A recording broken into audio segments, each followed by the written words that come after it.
What's up, Ragin Nation? How y'all doing? This is Alex here. You're watching the Ragin Ronin review. In this video, I will be reviewing Bullet in the Head. I saw it last night. It's directed by Walter Hill, starring Sylvester Stallone, Sung Kang, and Jason Momoa.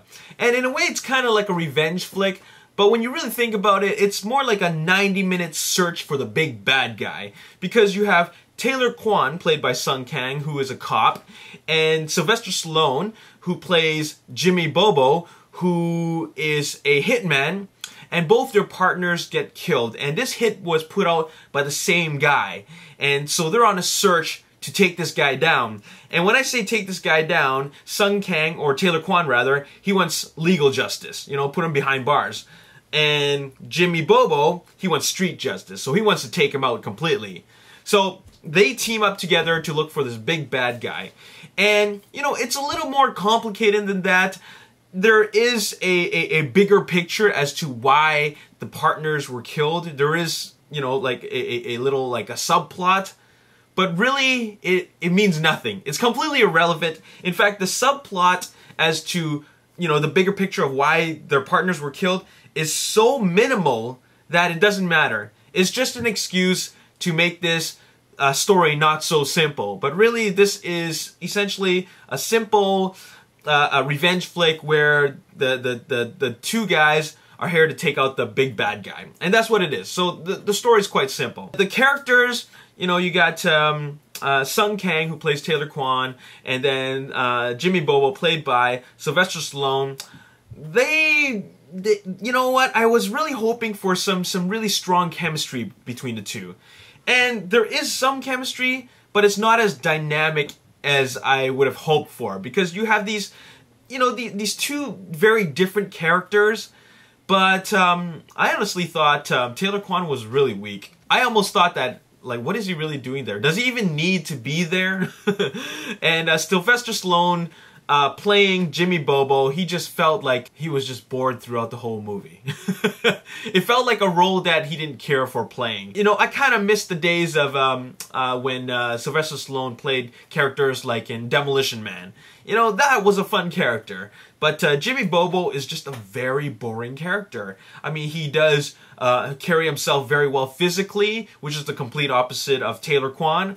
And so you see, there is those kind of character dynamics there, but it really isn't good enough to make me feel like, wow, this is like great chemistry. So at the end of the day, in some ways, this is kind of a mismatched couple. And maybe that's what they wanted. Maybe that's what they wanted for this story, but it didn't completely work for me because I had certain expectations in terms of the character dynamics. I'll say that it worked in some parts near the end of the movie, but for the most part, it didn't do anything for me. Now let's talk about the direction in this movie. This is a revenge flick, but it almost plays out kind of like 48 Hours. You know, it's a buddy cop movie that's not a buddy cop movie. In buddy cop movies, you have great chemistry between the characters.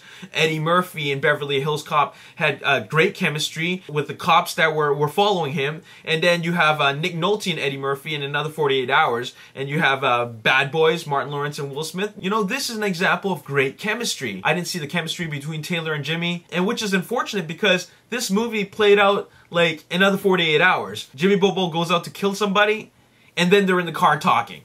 And then he goes out to kill somebody else, and then they're in the car talking some more. And then he goes out to do something else, and then they're back in the car talking some more. The whole time I was thinking, is this all Walter Hill has for us as a director? It's just this back and forth repeat cycle until they meet the big bad guy. But then again, essentially this is an action movie, so it really comes down to the action and how fun and entertaining the action is.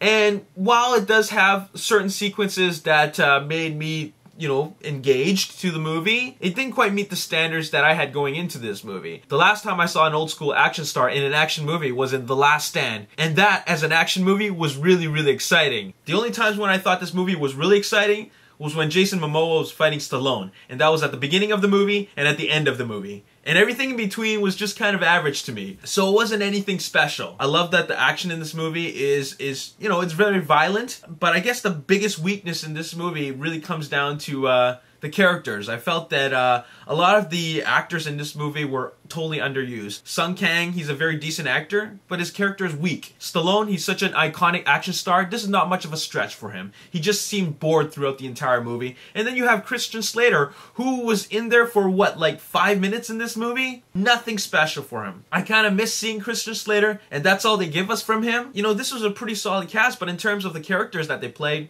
nothing too special. Anyways, I was entertained for the most part, but this movie isn't really anything special. I was really looking forward to the movie where Stallone isn't part of the Expendables.